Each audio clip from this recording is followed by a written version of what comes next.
ട്രംപിന്റെ പ്രതികാര തീരുവയുടെ ഏറ്റവും വലിയ ഇര ഈ കേരളമാണ്. കേരളത്തിന് പ്രതിവർഷം 5000 കോടി രൂപയിലേറെ നഷ്ടമുണ്ടാകും. ട്രംപിന്റെ വിശ്വസനായ സുഹൃത്ത് നരേന്ദ്രമോദി പക്ഷേ ഈ വിഷയത്തിൽ ഇടപെടുന്നേയില്ല.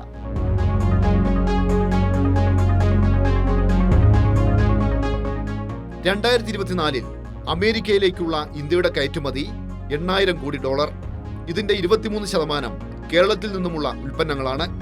കേരളത്തിന്റെ കാർഷിക മേഖല 5% വളർച്ച കൈവരിച്ചിരുന്ന കാലത്താണ് 2009 മൻമോഹൻ സിംഗ് സർക്കാർ ആസിയാൻ കരാറിൽ ഒപ്പുവെച്ചത്.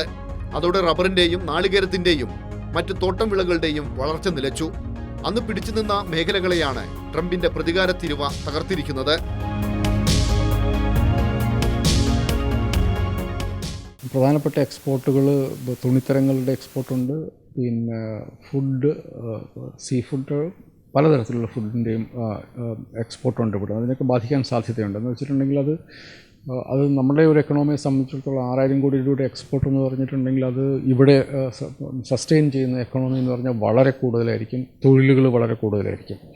അപ്പോൾ അത് അത് സംസ്ഥാന സർക്കാരിന് മാത്രമായിട്ട് എന്തെങ്കിലും ചെയ്യാൻ പറ്റുമെന്ന് എനിക്ക് തോന്നുന്നില്ല. പക്ഷേ അപ്പോഴും നമ്മളുടെ ഇവിടുത്തെ കമ്പനികൾക്ക് വേറെ മാർക്കറ്റുകൾ കണ്ടുപിടിക്കാൻ വേണ്ടിയിട്ട് അവരെ സഹായിക്കുക എന്നുള്ളത് സംസ്ഥാന സർക്കാരിൻ്റെ ഉത്തരവാദിത്തമാണ്. അതിന് പ്രധാനമായിട്ടും അതിൻ്റെ റെസ്പോൺസിബിലിറ്റി എന്നുള്ളത് കേന്ദ്ര സർക്കാരിൻ്റെ ഒപ്പമാണ്. കുരുമുളക്, ഏലം, മഞ്ഞൾ, ജാതി ഇവയുടെ 30% അമേരിക്കയിലേക്കാണ് കയറ്റുമതി ചെയ്യുന്നത്. ഈ മാർക്കറ്റിനെ പൂർണ്ണമായും തെക്ക് കിഴക്കൻ ഏഷ്യൻ രാജ്യങ്ങൾ കൈയടക്കും. ഇതിലൂടെ കേരളത്തിലുണ്ടാകുന്ന കയറ്റുമതി നഷ്ടം 2090 കോടി രൂപ.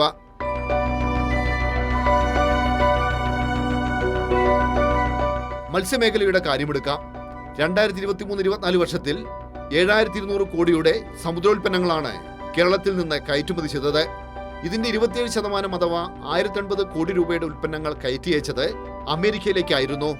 50% തിരിവ കൊടുത്ത് അമേരിക്കയിൽ ആരും കേരളത്തിൽ നിന്നുമുള്ള മത്സ്യങ്ങൾ വാങ്ങില്ല. മത്സ്യമേഖല പ്രതിസന്ധിയിലാകും. കഴിഞ്ഞ ഏപ്രിൽ വരെ തിരിവ് ഉണ്ടായിരുന്നില്ല, 0 അതിന് ഏപ്രിലോട്ട് ഓഗസ്റ്റ് വരെ 10%. ആ 10% തിരിവയിൽ ബുദ്ധിമുട്ട് കൂടാതെ, കാരണം എല്ലാവർക്കും 10%. പക്ഷേ ആദ്യം അത് 25% പിന്നെ അത് 50%. അപ്പോൾ 50% തിരിവ് വെച്ചുകൊണ്ട് നമുക്കൊരു വിപണിയിൽ പോയിട്ട് അവിടെ വിജയകരമായിട്ട് വിപണനം നടത്താൻ സാധിക്കില്ല. പ്രത്യേകിച്ച് നമ്മുടെ കോമ്പറ്റീറ്റേഴ്സ്, നമ്മളോട് മത്സരിക്കുന്ന മറ്റ് രാജ്യങ്ങൾ, ഇക്വഡോറിന് 15% ഉള്ളൂ, വിയറ്റ്നാമിന് 20% ഉള്ളൂ, ഇന്തോനേഷ്യയ്ക്ക് 19% ഉള്ളൂ, ചൈനയ്ക്ക് വരെ 30% ഉള്ളൂ. അപ്പോൾ അതുകൊണ്ട് ഇപ്പോൾ ഉള്ള കയറ്റുമതി ഈ നിരക്ക് വെച്ച് ബുദ്ധിമുട്ടായിട്ട് വരും, വലിയൊരു ബുദ്ധിമുട്ട് വരും. അപ്പോൾ അതുകൊണ്ട് ഉണ്ടാകുന്നതെന്ന് വെച്ചാൽ ഇപ്പോൾ അമേരിക്കയിലേക്ക് പോകുന്നത് മുഴുവൻ ഈ കൾച്ചർ ചെയ്ത ഷ്രിമ്പാണ്. അത് കൂടുതൽ ഉൽപ്പാദിപ്പിക്കുന്ന ആന്ധ്രയിൽ നിന്നാണ്, ആന്ധ്രയിലും കുറച്ച് ഗുജറാത്തിൽ നിന്നും. അപ്പോൾ ആ മേഖലയിൽ ഇപ്പോൾ കയറ്റുമതി കുറയുമ്പോൾ അതിൻ്റെ ഷ്രിമ്പിൻ്റെ ഫാമിൽ പ്രൊഡക്ഷൻ കുറയും, ഹാച്ചറിയുള്ള പ്രൊഡക്ഷൻ കുറയും. അപ്പോൾ ആ സപ്ലൈ ചെയിൻ മുഴുവൻ ഇത് കാരണം ബാധിക്കും. ഇതൊരു വശം. അപ്പോൾ ആ മേഖലയിൽ തൊഴിലവസരങ്ങൾ കുറയും, തൊഴിലില്ലായ്മ വരും, അതിൻ്റേതായിട്ടുള്ള ബുദ്ധിമുട്ടുകൾ അവിടെ വരും. അപ്പോൾ പ്രോസസിംഗ് യൂണിറ്റിൽ ജോലിയെടുക്കുന്നവർക്ക് മാത്രമല്ല, ബാക്കി ആ മേഖലയായിട്ട് ബന്ധപ്പെട്ട ആ സപ്ലൈ ചെയിനിൽ പ്രവർത്തിക്കുന്ന എല്ലാവർക്കും തന്നെ ബുദ്ധിമുട്ട് വരും. രണ്ടാമത് വേറൊരു വെല്ലുവിളി എന്താണെന്ന് വെച്ചാൽ, ഇപ്പോൾ നമുക്ക് ബാക്കിയുള്ള മാർക്കറ്റിൽ, ഇപ്പോൾ ചൈനയിലേക്ക് ധാരാളം ബനാമി കയറി പോകുന്നുണ്ട്. പക്ഷെ അവിടെ നമുക്ക് അമേരിക്കൻ മാർക്കറ്റിൽ എൻട്രി ഇല്ലയെന്ന് കാണുമ്പോൾ ചൈനക്കാരും വില കുറയ്ക്കാനായിട്ട് നോക്കും. ഇതാണ് വേറൊരു വെല്ലുവിളി നേരിടാൻ പോകുന്നത്.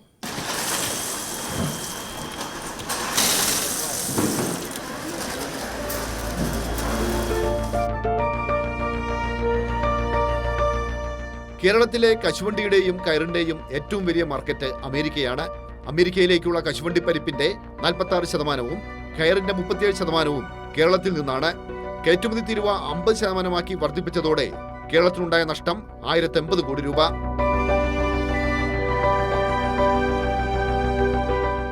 അപ്പം ഇത് ഒരു തരത്തിലിൻ്റെ പെട്ടെന്നുള്ള ഇമ്പാക്റ്റ് അമേരിക്കയിലെ ഉപഭോക്താവിനാണ്. കാര്യം അമേരിക്കയിൽ 25% ഇറക്കുമതി ഉൽപ്പന്നങ്ങളും ഉപഭോക്തൃ സാധനങ്ങളാണ്, മറ്റൊരു 25% മെഷീനറിയാണ്. അപ്പോൾ അവിടുത്തെ ഉപഭോക്താവിനെയാണ് ഇത് എളുപ്പം ബാധിക്കാൻ പോകുന്നത്. പക്ഷേ ട്രംപ് ലക്ഷ്യമിടുന്നത്, അങ്ങനെയാണെങ്കിൽ അതിൻ്റെ ഉൽപ്പാദനം അമേരിക്കയിൽ വർദ്ധിക്കുകയും തൽഫലമായി അവിടെ കൂടുതൽ വരുമാനവും തൊഴിലും ഉണ്ടാകും എന്നുള്ളതാണ് ട്രംപ് പ്രതീക്ഷിക്കുന്നത്. ഒരു വലിയ രാജ്യം എന്ന നിലയിൽ അങ്ങനെ ഒരു ഇമ്പാക്റ്റ് ഉണ്ടാക്കാൻ കഴിയും.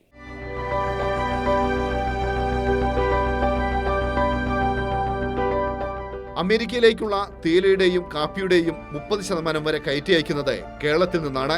ട്രംപിന്റെ പ്രതികാര തിരിവ് മൂലം കേരളത്തിന് 250 കോടി രൂപയുടെയെങ്കിലും നഷ്ടമുണ്ടാകും. അങ്ങനെ മൊത്തം കണക്കുകൂട്ടിയാൽ കേരളത്തിന് ട്രംപിന്റെ പ്രതികാര തിരിവ് മൂലം 5300 കോടി രൂപയുടെ നഷ്ടമുണ്ടാകും.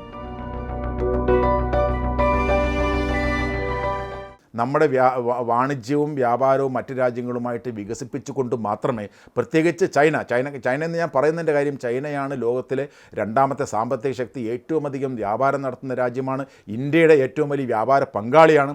അപ്പോൾ ഈ രാജ്യങ്ങൾ തമ്മിൽ കൂടുതൽ മെച്ചപ്പെട്ട വ്യാപാരം നടത്തുകയും നമ്മുടെ വ്യാപാരം ഈ പറഞ്ഞ രാജ്യങ്ങളിലേക്ക് ശക്തിപ്പെടുത്തുകയും ചെയ്തുകൊണ്ട് മാത്രമേ അമേരിക്കയുടെ ഈ പറഞ്ഞ തരത്തിലുള്ള മറ്റ് രാജ്യങ്ങളെ ദ്രോഹിക്കുന്ന തരത്തിലുള്ള ഈ ചുങ്കവും പ്രതികാര ചുങ്കവും പിഴച്ചുങ്കത്തിനുമെതിരെ പ്രതിരോധ നടപടികൾ സ്വീകരിക്കാനായിട്ട് കഴിയും.